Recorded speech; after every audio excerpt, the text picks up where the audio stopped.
اسی امانت کے مفہوم کے اندر اللہ نے ہمیں اور آپ کو یہ اولاد دی ہے، یہ اللہ کی امانت ہے۔ ہم نے اور آپ نے اس امانت کا کتنا حق ادا کیا ہے؟ یاد رکھیے گا، جس کے یہاں بیٹا یا بیٹی ہوتی ہے، بچہ ہوتا ہے، اس کی امانت کا حق یہ ہے، اس امانت کی پاسداری یہ ہے کہ ہم سب سے پہلے پیدا ہونے والے بچے کا بہترین نام منتخب کریں۔ یہ اس کی امانت کی حقداری ہے، امانت کی پاسداری ہے۔ اللہ نے ہمیں اور آپ کو اولاد دی ہے، بہت سے صاحب اولاد ہیں، اولاد جن کو اللہ نے دی ہے، جن کو اللہ نے ماں باپ بنایا ہے، وہ سوچے سمجھے کہ یہ اولاد اللہ کی امانت ہے، اس امانت کی پاسداری یہ ہوگی کہ ان کا بہترین نام منتخب کریں۔ آج تو عجیب ایک اسٹائل چل رہا ہے کہ نام نیا ہونا چاہیے جو کسی کا نہ ہو، جبکہ ہمارے آقا محمد رسول اللہ صلی اللہ علیہ وسلم یہ فرماتے ہیں کہ مجھے سب سے بہترین نام وہ پسند ہے، میرے نزدیک سب سے اچھا نام وہ ہے جو عبداللہ یا عبدالرحمن پر رکھا جائے، جو فاطمہ زینب رقیہ کے نام پر جو نام رکھے جائیں وہ حضور پاک صلی اللہ علیہ وسلم کو بے انتہا پسند نام ہے۔ لیکن ہمارا عجیب حال ہے، ہم یہ چاہتے ہیں کہ رنکو، ٹنکو، پنکو، نہ جانے کیسے کیسے نام رکھے جائیں، اس کے اندر نیاپن پیدا ہو جائے۔ یاد رکھیے گا، ناموں کے اثر ہوتے ہیں، علماء بیٹھے پوچھئے گا، جیسا نام رکھا جائے گا اس بچے کا کردار ویسے ہی ہوگا، اس بچے کی قسمت ویسی لکھی جائے گی۔ بہترین نام رکھو گے، اس بچے کے اوپر بہترین نام کے اثرات ہوں گے، اچھے کام کرے گا، اچھی تعلیم حاصل کرے گا، ماں باپ کی خدمت کرے گا، ماں باپ کی عزت کرے گا، ماں باپ کی اطاعت کرے گا۔ اور جب نام ہم نے غلط رکھے ہیں، غیروں کے نام پر رکھے ہیں، تو وہ اولاد کبھی اپنے ماں باپ کی فرمانبردار نہیں ہو سکتی۔ اس لیے یاد رکھیے، اپنے علماء سے مشورہ کیجئے، اپنے اماموں سے مشورہ کیجئے۔ جب اللہ آپ کو اولاد سے نوازے تو سب سے پہلا کام یہ ہے کہ اپنے مسجد کے امام سے، اپنے جاننے والے عالم سے پوچھئے کہ ہمارے یہاں بچہ ہوا ہے، بچی ہوئی ہے، ہم کیا نام رکھیں؟ بہترین نام جو بتلایا جائے اس کو رکھیے۔ یہ امانت کی پاسداری ہے، یہ امانت کا حق ادا کرنا کہلائے گا۔ اور اگر ہم نے ایسا نہیں کیا تو اللہ کے یہاں ہماری پکڑ ہو۔ یہ پہلا حق ہے۔ اور دوسرا حق، جب بچہ تھوڑا سمجھدار ہو جائے تو اس کو، ہمیں اور آپ کو چاہیے کہ اس کو اللہ کی معرفت حاصل کریں، رسول اللہ صلی اللہ علیہ وسلم کی پہچان حاصل کرائے، اس کو صحیح معنوں میں مسلمان بنائے، اس کو ایمان والا بنائے۔ یہ دوسرا حق ہے، یہ ماں باپ کے ذمہ دوسرا حق ہے کہ اپنی اولاد کو سب سے پہلے اللہ کا نام ان کو سکھائیں، اللہ کی تعلیمات حاصل کرائیں، رسول اللہ صلی اللہ علیہ وسلم کی پہچان حاصل کرائیں۔ آج برا حال ہے، اچھے کالجوں میں پڑھنے والے بچے نہیں جانتے کیا بولتے محمد صاحب، ان کو یہ نہیں پتا ہے کہ ہمارے آقا جن کی وجہ سے اللہ تعالیٰ نے اس پوری کائنات کو بنایا ہے، جن کے طفیل میں اللہ نے ہمیں اور آپ کو وجود بخشا ہے، اس پوری کائنات کو اللہ نے ان کے صدقے اور طفیل میں سجایا ہے۔ آج وہ اپنے نبی کے نام کو نہیں جانتا، نبی کے نام کو سلیقے سے لینا نہیں جانتا۔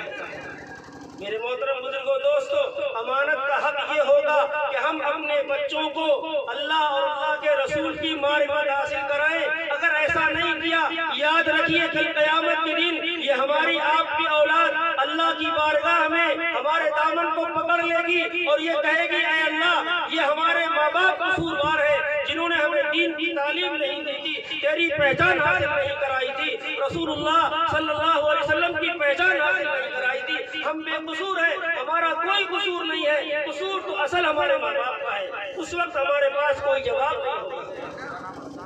میرے محترم بزرگوں دوستو،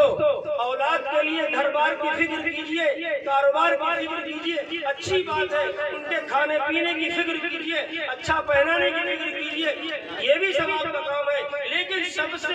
بڑا حق جو ہے، سب سے بنیادی جو حق ہے وہ یہ ہے کہ ان کو پہلے مسلمان بنائیے، ان کو ایمان والا بنائیے، ان کو رسول اللہ صلی اللہ علیہ وسلم کی پہچان حاصل کرائیے۔ میرے محترم بزرگوں دوستو، اگر ہم نے ایسا نہیں کیا تو کل قیامت کے دن ہمارے پاس کوئی جواب نہیں ہوگا، ہر ایک سے سوال کیا جائے گا۔ محترم حضرات، تو میں یہ بتلا رہا تھا کہ امانت کا جو مفہوم ہے یہ بہت وسیع ترین مفہوم ہے، اس کے اندر ساری چیزیں آتی ہیں۔ اللہ نے ہمیں اور آپ کو امانت ادا کرنے کا حق دیا ہے۔ حضرت انس رضی اللہ تعالیٰ عنہ، جنہوں نے حضور پاک صلی اللہ علیہ وسلم کی تقریباً 10 سال خدمت کی، کچھ مہینے کم 10 سال خدمت کی ہے، حضرت انس رضی اللہ تعالیٰ عنہ فرماتے ہیں کہ مجھے یاد نہیں ہے کہ کوئی بھی ایسا جلسہ ہوا ہو، کوئی مجلس منعقد ہوئی ہو، کوئی پروگرام ہوا ہو، حضور پاک صلی اللہ علیہ وسلم نے خطبہ دیا ہو، آپ نے تقریر فرمائی ہو اور یہ حدیث نہ پڑھی ہو، لا ایمان لمن لا امانت لہ ولا دین لمن لا عہد لہ، کہ ایسے آدمی کے اندر کوئی ایمان نہیں ہے جو آدمی امانت داری نہ رکھتا ہو، جو امانت ادا نہ کرتا ہو۔ ایسے آدمی کا کوئی ایمان دھرم نہیں ہے جو آدمی دوسروں کے حقوق ادا نہ کرتا ہو، اللہ کے حقوق ادا نہ کرتا ہو، ماں باپ کے حقوق ادا نہ کرتا ہو، اپنے اساتذہ کے حقوق ادا نہ کرتا ہو، جو اپنے پڑوسیوں کے حقوق ادا نہ کرتا ہو۔ ایسے شخص کے ایمان کا کوئی بھروسہ نہیں ہے۔ الفاظ دیگر یہ کہا جا رہا ہے وہ آدمی اپنے ایمان کی خیر میں آئے جو دوسروں کے حقوق ادا نہیں کر رہا ہے، پتہ نہیں وہ یہودی ہو کر کے مرے گا، وہ نصرانی ہو کر کے مرے گا، وہ ہندو ہو کر کے مرے گا، وہ مشرک ہو کر کے مرے گا، کچھ پتہ نہیں ہے، جو دوسروں کے حقوق ادا کرنے کی فکر نہیں۔ لا ایمان لمن لا امانت لہ، ایسے شخص کا کوئی ایمان دھرم نہیں ہے جو دوسروں کے حقوق ادا نہ کرتا ہے۔ اور دوسری چیز جو حضور پاک صلی اللہ علیہ وسلم نے ارشاد فرمائی، ولا دین لمن لا عہد لہ، ایسے آدمی کا کوئی دین نہیں ہے، کوئی مذہب نہیں ہے جو آدمی وعدے کو پورا نہ کرتا ہو، اپنے زبان سے کیے ہوئے وعدے کو پورا نہ کرے، اپنے عہد کو پورا نہ کرے، ایسے آدمی کا کوئی مذہب نہیں ہے، کوئی دھرم نہیں ہے۔ آج ہمارا اور آپ کا بالخصوص عام مسلمانوں کا حال یہ ہو چکا ہے، آج ہماری آپ کی پہچان بن چکی ہے، مسلمان وہ ہے جو وعدہ پورا نہ کرے۔ آج غیر لوگ مسلمانوں سے تجارت کرتے ہوئے، مسلمانوں سے بزنس کرتے ہوئے ڈرتے ہیں، کہتے ہیں مسلمانوں سے نہیں کریں گے۔ کیوں؟ مسلمان بات کا پکا نہیں ہوتا ہے، جو کہتا ہے اسے کرتا نہیں ہے۔ جس نبی کی تعلیم یہ ہو، جس نبی کا ارشاد یہ ہو، جس نبی نے اسلام کی یہ بنیاد بتائی ہو کہ مسلمان تو وہ ہوتا ہے جو زبان سے نکال دیتا ہے اسے پورا کرتا ہے، اپنے کی ہوئی بات کو، اپنے کیے ہوئے وعدے کو پورا کرتا ہے، اپنے کیے ہوئے عہد کو نبھاتا ہے، مسلمان تو وہ ہوتا ہے۔ لیکن آج ہمارا اور آپ کا ماحول یہ بن چکا ہے، ہمارا اور آپ کا معاشرہ یہ بن چکا ہے کہ ہم وعدہ کرتے ہیں اور اس کو نبھاتے نہیں ہیں، ہم عہد کرتے ہیں اس کو پورا نہیں کرتے۔ آج ہماری یہ علامت بن چکی ہے، ہماری یہ شان بن چکی ہے، ہماری یہ پہچان بن چکی ہے کہ مسلمان تو وہ ہے جو اپنی بات کو پورا نہ کرے۔ اور ایک دور تو وہ تھا کہ مسلمان جدھر نکل جاتا تھا لوگ اس کو عزت کی نگاہ سے دیکھتے تھے، اس کی آہو بھگت کرتے تھے، اس سے اپنے فیصلے کراتے تھے، اس سے اپنی گواہی دلواتے تھے کہ مسلمان جھوٹ نہیں بولتا ہے، مسلمان جو کہتا ہے اسے پورا کرتا ہے۔ کہاں دور جا رہے ہیں؟ قریب کی بات ہے، کاندھلا کے اندر ایک بزرگ تھے، کاندھلا میں ایک زمین تھی جس پہ جھگڑا ہو گیا، مسلمان کہتے تھے یہ مسجد کی زمین ہے، ہندو کہتے تھے یہ مندر کی زمین ہے، بہت دنوں کی بات نہیں، 100 سال کے اندر کی بات ہے، جھگڑا ہو گیا، انگریزی حکومت تھی، انگریز جج نے گواہ کو بلایا کہ گواہ لائیے آپ لوگ، ہندوؤں نے کہا کہ جج صاحب اگر مسلمانوں کے فلاں عالم فلاں بزرگ اگر گواہی دیں گے ہم ان کی گواہی کو مان لیں گے، وہ جو فیصلہ کر دیں گے ہم مان لیں گے۔ مسلمان خوشی کے مارے نعرے تکبیر اللہ اکبر، ارے اب تو فیصلہ ہمارے حق میں ہو گیا، اب تو ہمارے بزرگ صاحب جج کے ہاں اپنا فیصلہ سنائیں گے، گواہی دیں گے۔ سب مسلمان خوش، ان کو بلایا گیا، وہ بزرگ آئے اور وہ بزرگ ایسے تھے، سن لیجیے، کبھی انگریز کو دیکھنا پسند نہیں کرتے، کبھی اپنی ان آنکھوں سے انگریز کو دیکھا نہیں، شرط لگا دی عدالت میں جبھی جاؤں گا کہ جب انگریز کی طرف پیٹ کر کے کھڑا ہوں گا، انگریز کو دیکھنا گوارا نہیں ہے مجھے، یہ رسول اللہ کا دشمن ہے، یہ اللہ کا دشمن ہے، میں اس کے چہرے کو دیکھنا نہیں چاہتا، اگر اسے منظور ہو تو میں آؤں گا ورنہ نہیں آؤں گا۔ انگریز نے منظور کر لیا، وہ بزرگ پہنچتے ہیں، مسلمانوں کا ایک بڑا تھاٹے مارتا ہوا سمندر ہے، پوری مجلس اور محفل بھری ہوئی ہے، عدالت بھری ہوئی ہے، ادھر ہندو ہے ایک طرف مسلمان ہے، سب منتظر ہیں کہ ابھی بزرگ صاحب آئیں گے اور اپنا فیصلہ سنائیں گے، مسلمان ابھی نعرے تکبیر بلند کریں گے، ابھی فیصلہ ہونے والا ہے۔ بزرگ صاحب آئے، جج کے سامنے پیٹ کر کے کھڑے ہو گئے اور فیصلہ سنایا کہ دیکھو سنو، سچی بات یہ ہے کہ یہ زمین ہندوؤں کی ہے، یہ زمین مندر کی ہے، یہ مسجد کی زمین نہیں۔ میں یہی جانتا ہوں،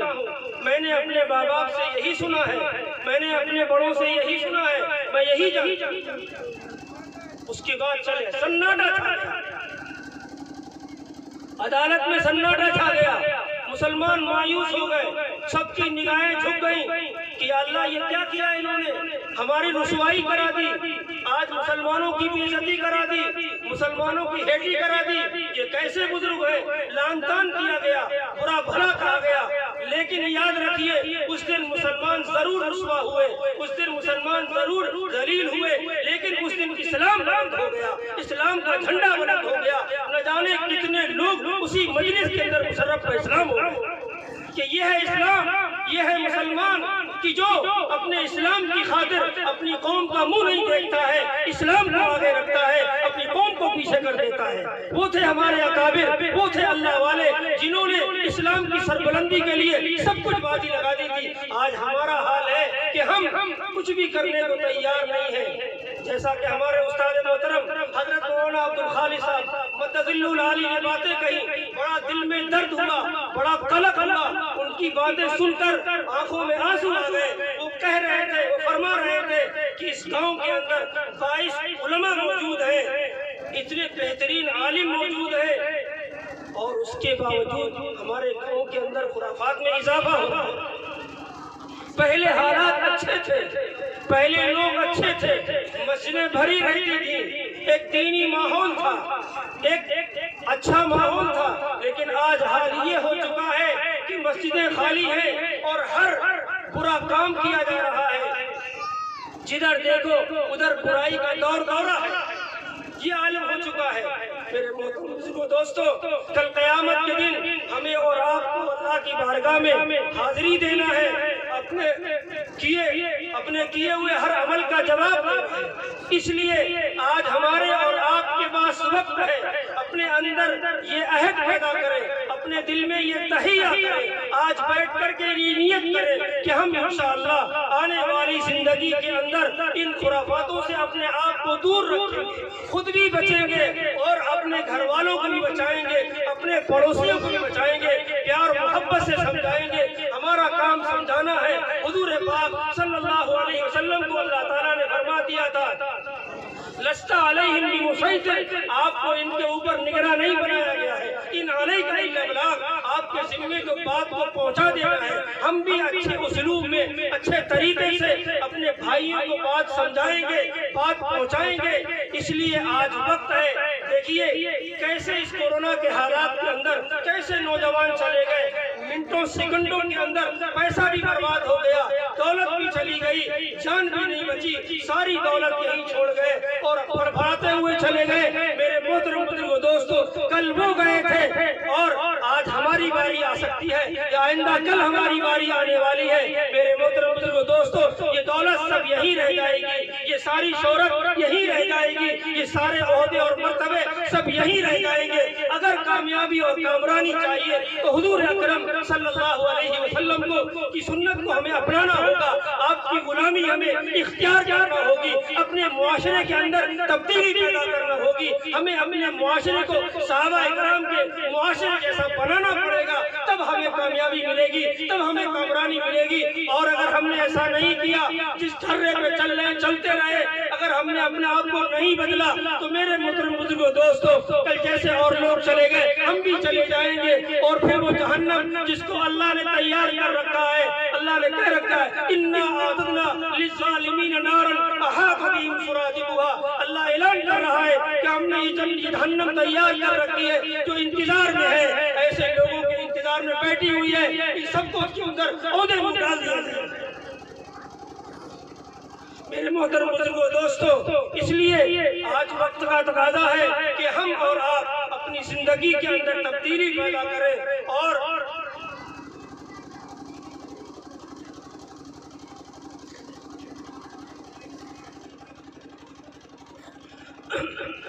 آج ہمیں اور آپ کو چاہیے کہ آج